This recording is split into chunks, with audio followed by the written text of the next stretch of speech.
AI is coming to take over your business, kill your Onlyfans, and leave you in the mud. Is of course the biggest myth that we're currently hearing within the OFM space. But it does pose a threat, and it's important that you understand the landscape and the direction the industry is going. So AI, yes, it is a threat, okay? It poses a threat for many reasons, but the main reason is they can create this AI model, create the perfect person for the end users that we're trying to appeal to, and they can create thousands of dances, thousands of trends, and they can do it in the space of hours, okay? They're not waiting on content demands, they're not waiting on content plans, they can just plug it into a system and get unlimited content.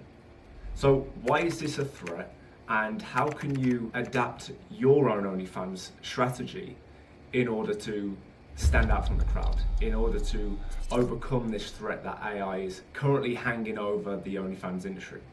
Well, first things first, it's important to understand how OnlyFans adapts and how the industry changes year in, year out. Because the people that started OnlyFans 5 years ago are currently doing a completely different thing in 2026 in order to stand out, in order to appeal to new audiences, because ultimately the days of doing a few dances, doing a few trends and expecting to go viral are long gone. And not only that, but if your content strategy is based around these trends, based around these dances heading into 2026, they're the exact styles of content that AI can replace and that AI can produce on a humongous scale, okay?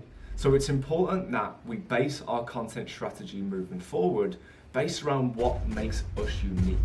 What makes you as a user, as a person, stand out from the crowd? Because ultimately, we are in a competitive industry. We know that OnlyFans is an attention economy, and it is getting harder and harder to gain that attention. Why is it getting harder and harder to gain that attention? Because there is so many people doing OnlyFans these days. There's so many people that are posting the same content, the same trends, the same dances, whatever it may be.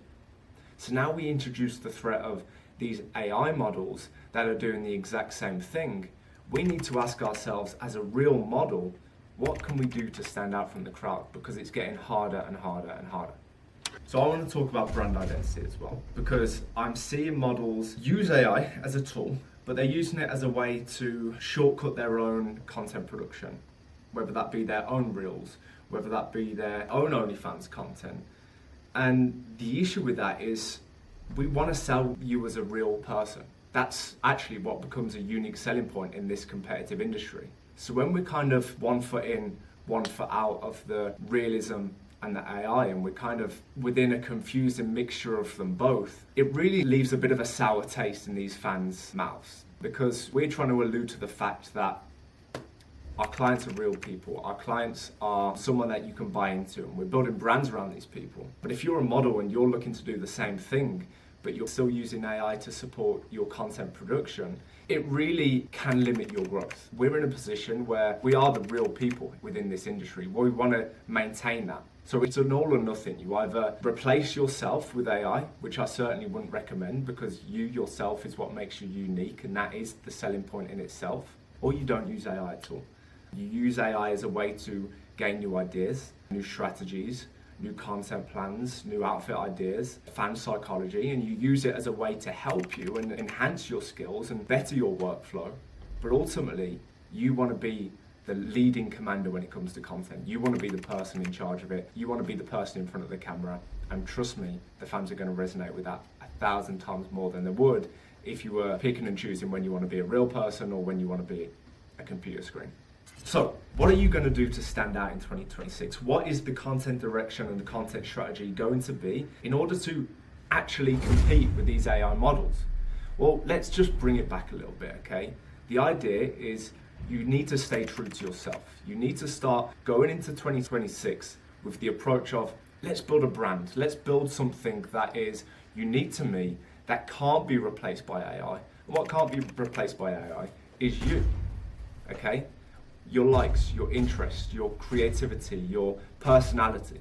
Because at the end of the day, where these thousands of AI models will eventually wear thin is they're all doing the same thing, and people have fell into the trap of the same funnels, the same systems, and the same strategy. And people buy into people. We know this, okay? We know that the best results come when people can buy into a person. when they can watch a piece of content, they can feel a type of emotion, and then they can go through the funnel of converting to the OnlyFans and then spending a lot of money. That's where the high spenders come from. So if you can position yourself throughout 2026 as a credible brand, as if you can focus on building something that is away from the dances, away from the very basic and common trends, and really deep dive into a niche that is unique to you, a way to get your personality across, not just using TikTok and Instagram, but maybe even branching out into YouTube, Twitch, Kick, streaming, long form content so that people can start buying into you more, because these are the things that AI currently can't replace, and I don't think it ever will be able to. I think if you're in a position where you can work hard on building that brand, standing out from the crowd, being creative and expressing yourself in your own unique way, that is what AI can't replace, and that is how you need to base your content strategy heading into 2026. So, some solutions and some ideas that you can take on board heading into 2026. First things first, whether you're from the UK, the US, or honestly any first world country, ultimately, speak, okay? Use your voice, use your accent, use your tone, because like I said, people buy into people. If you can express your emotions, you can express your personality, people are going to be much more inclined to engage with that piece of content because they're bored of the dances, they're bored of seeing AI do the same thing over and over again. They want to feel something again. And it's going to get to the point where it does get that saturated that just speaking to a camera and being unique and showing some kind of emotion is going to stand you out from the crowd. So start speaking, start getting your personality across. And if you like the gym and you're currently within a gym niche, okay, instead of just doing some squats in the camera, instead of just doing some yoga stretches, now start taking people on a day in the life. Now start taking people on a get ready with me. Now start taking people on what a week in the life looks like of a girl trying to grow their ass, or something along those lines, where all of a sudden people can now buy into your journey. They can buy into your personality. And that right there is what is going to stand you out from the crowd.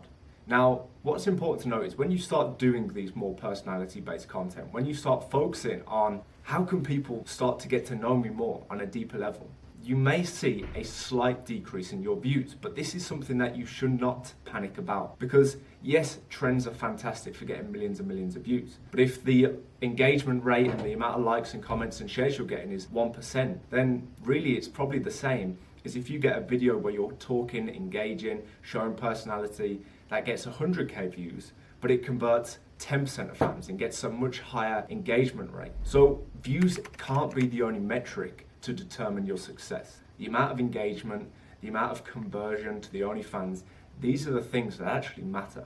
But not only that, when you focus on that brand growth, that brand development, the doors that it opens are honestly endless. It opens the doors for far more opportunity, far more ideas, far more directions for you to take things so that you can pivot with ease, because you have an audience, a cult-like audience that has bought into you.